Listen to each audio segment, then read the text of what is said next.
Bismillahirrahmanirrahim. Badan kekar, umurnya tua. Bawa pedang bukanlah petani. Apa kabar sobat podcast semuanya? Selamat datang di podcast kita bulan ini.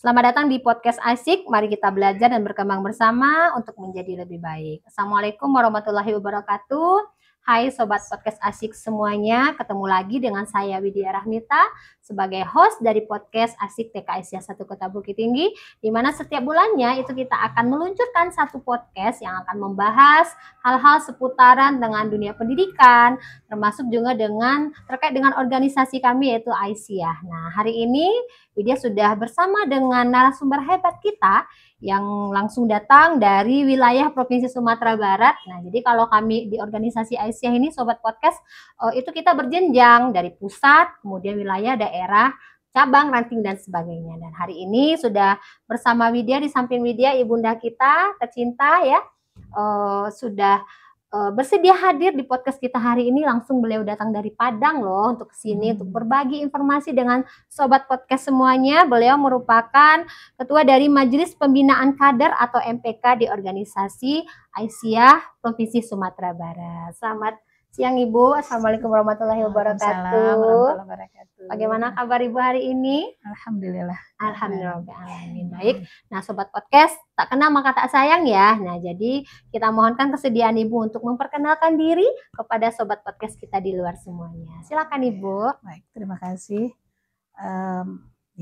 Nama saya Ibu Dr. Fitraneli MAG.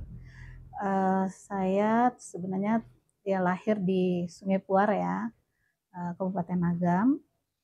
Sekolah di sana dari SD, Sanawiyah ya, di Diniyah Lima Juraya Sungai Puar.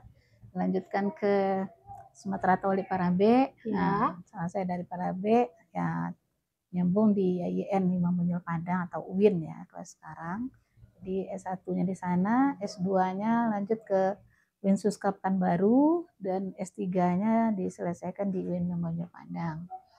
Ya, saya bertugas di UIN Imam Bonjol Padang juga, khususnya di dosen tetap di Fakultas Syariah.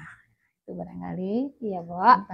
Berdomisili di Padang berarti. Oh ya, domisilinya di Padang, keluarganya di Padang ya. Ibu dari 5 orang anak. Oh, ibu dari 5 orang anak. Tapi masih muda kelihatannya tuh ya. Kemudian Widya mau tahu nih, apa sih peran Ibu sebagai ketua di PWA ini, terkhusus di Majelis MPK? Ya, saya diamanahi di kepemimpinan periode ini adalah sebagai ketua Majelis Pembinaan Kader. Nah, di organisasi kita Aisyah Muhammadiyah ya, Majelis Pembinaan Kader ini adalah salah satu majelis yang sangat penting ya, karena majelis inilah nanti akan melakukan pembinaan di dalam organisasi kita. Jadi pengkaderan di Aisyah itu harus dilakukan di semua lininya gitu ya. Baik pimpinan sendiri harus mengikuti pengkaderan. Jadi pengkaderan itu mulai dari tingkat pimpinan pusat ya, wilayah, daerah, cabang, ranting ya, sampai dari atas sampai ke bawah itu harus mengikuti perkaderan. Nah, ikut semua ya, ikut semua, sehingga artinya apa? Untuk menyatukan visi dan misi kita di dalam gerakan ya organisasi kita. Jadi makanya majelis ini merupakan salah satu majelis yang harus ada dan sangat penting. Nah, merupakan motornya juga ya Bu, untuk pergerakan organisasi kita ke depannya. Sama dengan apa ya, ibarat kalau kader itu ibaratnya adalah sebagai tulangnya sebuah organisasi gitu ya. Artinya tanpa kader organisasi itu nggak akan kuat. Betul. Ya, dan dia nanti akan menjadi pelangsung penggerak pelangsung amal usaha dari Muhammadiyah itu sendiri. Nah, baik Ibu, terima kasih. Kemudian bagi pendengar podcast di luar sana nih, ada yang belum terlalu mengenal dengan Aisyah. Nah, menurut Ibu apa sih sebenarnya Aisyah itu, dan bagaimana kiprah Aisyah ini di dunia pendidikan, khususnya untuk kita di pendidikan anak usia dini? Silakan Ibu. Oke, ya. Terima kasih. Jadi Aisyah ini adalah organisasi perempuan ya, yang berada dan yang merupakan organisasi ortom ya, organisasi otonom dari Muhammadiyah. Dan Aisyah kalau Muhammadiyah berdiri tahun 1912 ya, Kalau Aisyah ini berdiri 1917. Nah, 1917. jadi kenapa Aisyah ini kemudian didirikan? Nah, jadi karena Muhammadiyah dan Aisyah ini kan punya visi yang sangat maju ya, apalagi pada waktu itu khususnya dalam bidang pendidikan.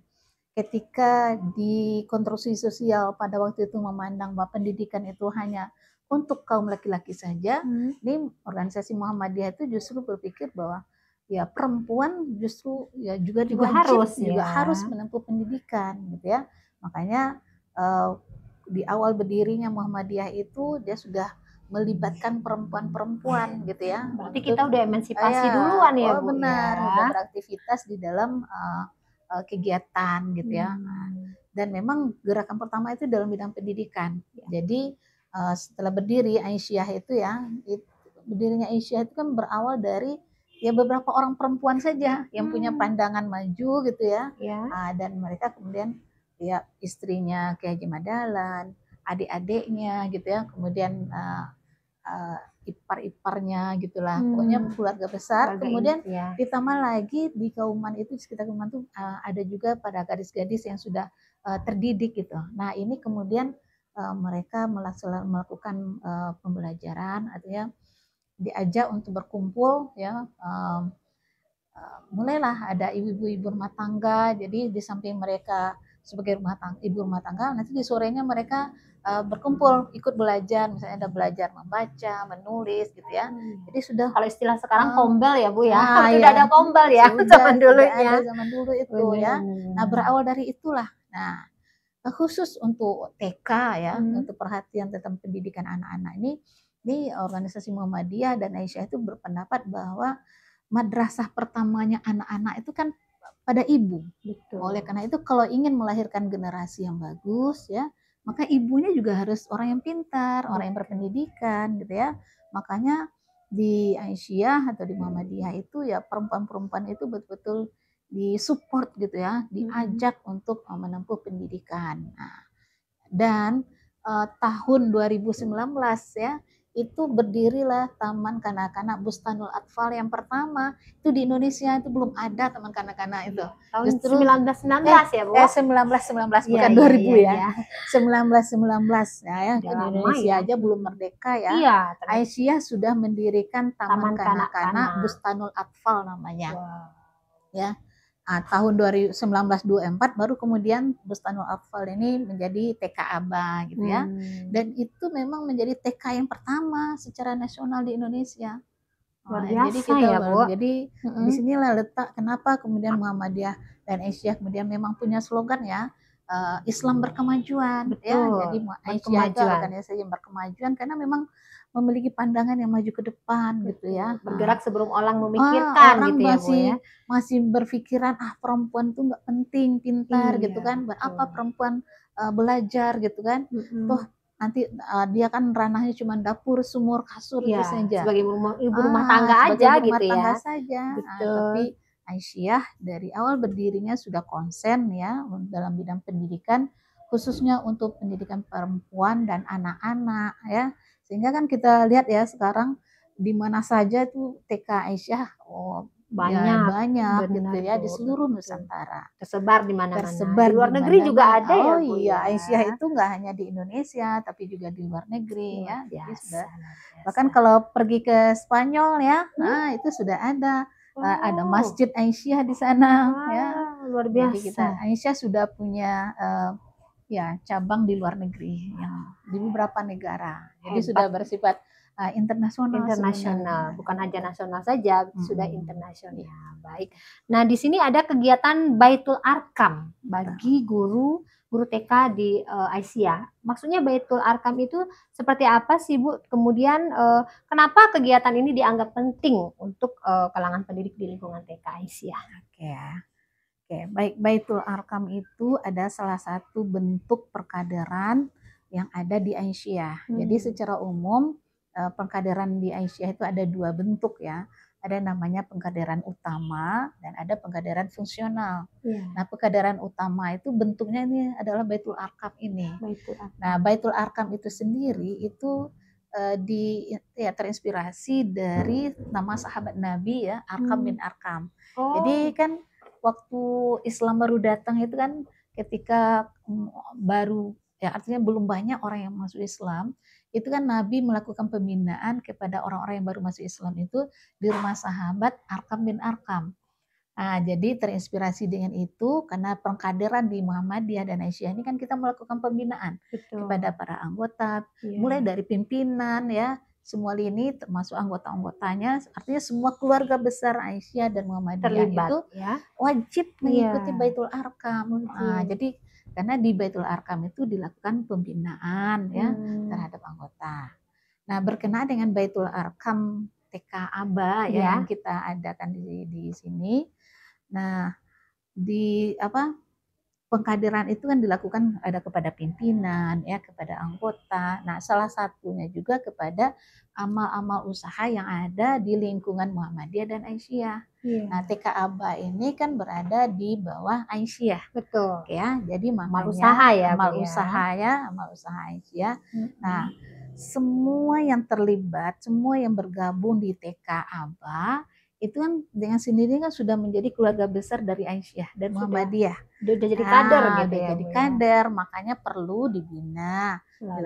Dilakukan pembinaan melalui Baitul Arkam ini. Agar lebih cinta dengan Aisyah gitu ya. Iya, supaya dia merasa sekolah ketika dia berada di TK Aba ya, TK Aisyah itu dia merasa memiliki, oh ini sekolah saya. Identitas saya. Jadi dia akan all out lah dalam berbuat di sekolahnya itu ya. Jadi sehingga kita berharap tentu dengan ada perkaderan Baitul Arkam TK Aba ini kita berharap ya para guru-guru ya, para yang semua terlibat di sekolah TK itu dia punya visi dan misi yang sama ya, dalam rangka melanjutkan ini ya. Artinya perjalanan itu sama lurusnya dengan tujuan Muhammadiyah, tujuan Aisyah gitu. Sejalan gitu sejalan semuanya gitu kan. Jadi itulah diantaranya. Luar biasa Ibu ya, ternyata Baitul Arkam itu gunanya untuk memberikan pemahaman kepada guru-guru, karena notabene-nya tentunya guru-guru yang masuk ke TKIC ini belum tahu awam terkait dengan Aisyah itu apa, seperti apa, bagaimana nilai-nilai yang harus kita dapatkan dari sana gitu ya Bu. Kemudian apakah kegiatan ini menjadi bagian dari upaya pembinaan ideologi dan penguatan komitmen dakwah Aisyah di bidang pendidikan? Ya, benar sekali ya. Jadi memang merupakan bagian penting ya, gitu ya, karena seperti saya sampaikan tadi Baitul Arkam ini pengkaderan utama ya. Nah, setelah Baitul Arkam ini kita harapkan ada follow up terus gitu ya, pembinaan terus ya, tidak dalam bentuk Baitul Arkam ya, bisa dalam bentuk ya pelatihan ya, bisa dalam bentuk diklat ya, bisa bentuk workshop ya, bisa juga dalam bentuk misalnya wisata, misalnya kan wisata pendidikan, tapi ada muatan-muatan pembinaan ideologi di sana, peneguhan ideologi di sana kan. Jadi kan artinya pengkaderan itu tidak harus diadakan dalam bentuk formal saja, tapi boleh ya, bahkan dianjurkan malah pengkaderan itu harus yang menggembirakan, menyenangkan gitu kan, agar tidak ada rasa gimana terpaksa atau gimana untuk mengetahuinya gitu betul, ya Bu, sehingga nilai-nilai yang ingin disampaikan gitu ya bisa tersampaikan dengan baik gitu. Itu yang diharapkan. Betul. Baik Ibu, kita lanjut. Menurut Ibu apa sih makna mendalam dari Baitul Arkam dalam konteks penguatan karakter dan spiritual guru di Aisyah? Ya, dengan Baitul Arkam itu nanti kan ada beberapa materi penting ya yang disampaikan dalam Baitul Arkam itu kan dilaksanakan selama 2 hari 1 malam ya. Bermalam ya Bu ya. Bermalam. Jadi Baitul Arkam itu wajib bermalam ya.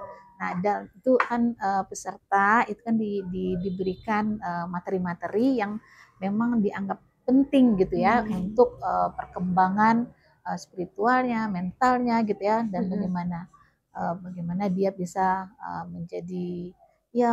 menjadikan sekolah TK Aisyah itu sebagai rumah sendiri gitu ya. Jadi dia kalau kita sudah merasa di rumah kita sendiri, pasti kita akan nyaman gitu kan, dan akan berbuat dengan sepenuh hati gitu kan, dan selalu akan berpikir ini bagusnya bagaimana gitu kan, artinya kedepannya dia punya planning yang lebih bagus gitu kan untuknya. Nah, kemudian selama pengkaderan ini kan tidak hanya materi-materi ya yang berkenaan dengan penguatan karakter seorang guru TK ABA itu harus bagaimana gitu ya. Nah, dia kan juga mengemban misi dari organisasi gitu kan. Nah, tapi juga spiritualitas gurunya yang lebih utama ya. Jadi ya yang jelas kan organisasi Muhammadiyah Aisyah itu organisasi Islam ya. Jadi berarti dari segi mental spiritualnya dia tentu harus bisa harus bagus lah begitu ya. Nah, apa saja karakternya tentu harus pelaksana bagaimana pengamalan ajaran Islamnya gitu kan. Kemudian bagaimana dia dalam bersikap ya diwujudkan dalam akhlak dia gitu kan. Kan seorang guru TK itu kan harus memberikan contoh tauladan bagi anak-anaknya ya kan, anak-anak didiknya. Nah, jadi semua itu akan bisa sampai kepada anak kalau spiritual dari guru itu sendiri terbentuk terbentuk dengan baik gitu. Nah, di antaranya juga kan selama Baitul Akam ini kan nanti akan ada misalnya kan di setiap sesi sholat itu kan ada kultum ya. Kemudian nanti ada malam ada sholat tahajud ya bersama-sama. Kemudian ada kajian tafsir atau baca tadarus gitu ya. Jadi kita mungkin dengan itu kita bisa saling ini bacaan Al-Quran kita gimana, sudah baik atau belum, atau masih ada yang perlu diperbaiki tahsin, gitu kan. Jadi bisa gitu juga dengan tahsin ya. Nah, jadi ada muatan-muatan spiritual itu ya. Jadi yang wujud akhirnya itu dalam akhlak gitu ya. Jadi mulai dari akidah kita ya, akidah, kemudian syariahnya dalam bentuk ibadah, kemudian muara akhirnya dalam bentuk akhlak. Gitu. Bagaimana menjadi seorang guru yang benar-benar berakhlak full karimah yang baik itu, sehingga kita bisa nanti melahirkan generasi-generasi penerus bangsa kita ini memang yang benar-benar juga mempunyai akhlak yang baik gitu ya Bu ya. Kemudian bagaimana Ibu melihat peran guru TK Aisyah ke depan dalam membentuk generasi Islam yang berkemajuan? Wah, kalau ditanya peran guru ya, sebenarnya guru-guru TK itu kan sebenarnya guru-guru yang sangat luar biasa ya, karena dia berada di garda terdepan ini generasi ya, generasi awal, dan dia menjadi kader awal dari Aisyah. Dan guru-guru TK ini sebenarnya kan menggantikan peran ya, tugas tanggung jawab seorang ibu gitu ya, orang tua lah gitu, tidak hanya ibu ya, ayah juga dalam mendidik, memberikan pembelajaran ya, baik masalah yang bersifat apa ya, skill maupun masalah keagamaan. Ya, mendudukan akidah ya, tidak hanya akidah ya, kemudian juga bagaimana pelaksanaan ajaran agama, attitude-nya, akhlaknya kan di TK ini ditanamkan ya. Nah, jadi di sini memang peran guru itu sangat luar biasa dalam menciptakan generasi yang berkemajuan. Nah, jadi ya kita berharap visi misi dari Aisyah gitu ya Bu. Aisyah itu kan ya. Iya. Kemudian apa pesan Ibu untuk para guru, kader dan juga masyarakat agar terus bersemangat dalam dakwah melalui pendidikan anak usia dini ini? Ya, kita berpesan kepada Ibu, pada guru ya, ya tentu kita harus menyadari bahwa Ibu adalah madrasah pertama bagi anak gitu ya. Jadi kita harus menyadari, jangan hanya mengandalkan diserahkan pada guru gitu ya. Guru saja. Punya anak harus ada feedback. Jadi antara orang tua dan guru itu harus bersinergi ya. Jadi apa yang sudah ditanamkan misalnya oleh guru di sekolah itu orang tua harus ya menstimulan lagi di rumah gitu kan, harus ini lagi gitu. Atau sebaliknya, nilai-nilai yang sudah ditanamkan oleh orang tua di rumah kepada anak harusnya di sekolah jangan sampai hilang lagi gitu kan. Makanya harus ada kesinambungan, perlu gitu ya. Harus adanya ya komunikasi yang interaktif yang bagus antara orang tua dan anak gitu ya, dalam ya itu mempersiap generasi yang berkemajuan ini gitu kan. Baik, terakhir Bu, pertanyaan terakhir, apa pesan Ibu pemerintah daerah atau pihak lain agar lebih mendukung kegiatan pembinaan seperti yang kita lakukan sekarang ini? Ya, kalau pada pemerintah ya kita tentu berharap dukungannya gitu ya. Dukungan itu bisa dalam berbagai macam bentuk ya kan. Misalnya kalau kita mau ngadain gitu kan, mungkin pemerintah bisa menyediakan sarananya, memfasilitasi lah gitu kan. Atau bisa jadi kita juga minta masukan dari pemerintah kan begitu. Bisa juga kita minta aparat atau bagian dari pemerintah untuk sebagai pemateri di acara kita gitu kan, sehingga kegiatan kita ini pemerintah juga harus tahu ya, karena kita apalagi Aisyah itu kan berapa banyak TK Aisyah yang ada di Bukit Tinggi saja lah kan, itu kan sangat memberikan kontribusi besar ya terhadap pendidikan masyarakat di Bukit Tinggi gitu kan. Jadi harusnya ya pemerintah mendukung kegiatan kita, dan dukungan itu kita harap tentu tidak hanya support dari segi semangat saja gitu ya, tapi juga ya kalau bisa ya dalam bentuk materialnya juga gitu ya. Juga dong. Bisa ya Pak ya. Ya Pak, jangan lupa ya Pak, pesan dari Ibu PWA kami nih. Baik, kita sudah sampai di akhir kegiatan podcast kita Ibu. Alhamdulillahirrahmanirrahim. Terima kasih atas kehadiran Ibu. Semoga sehat selalu dan terus berbagi ilmu dengan kami anak-anak Ibu yang di bawah ini, agar kami kompetensinya lebih meningkat lagi, dan juga tentunya agar pengkaderan dari Aisyah ini akan terus berlanjut. Nah, hingganya nanti Aisyah ini tetap menjadi Aisyah yang berkemajuan. Baik, akan ditutup dengan pantun ya. Mentari terbit di ufuk timur, memberi cahaya di pagi hari. Acara kita sudah sampai di akhir. Semoga Allah selalu meridhoi. Saya Widya Rahmita, mohon maaf apabila ada kesalahan selama kegiatan ini. Sampai ketemu di podcast bulan depan. Assalamualaikum warahmatullahi wabarakatuh. Dah. Terima kasih Bu.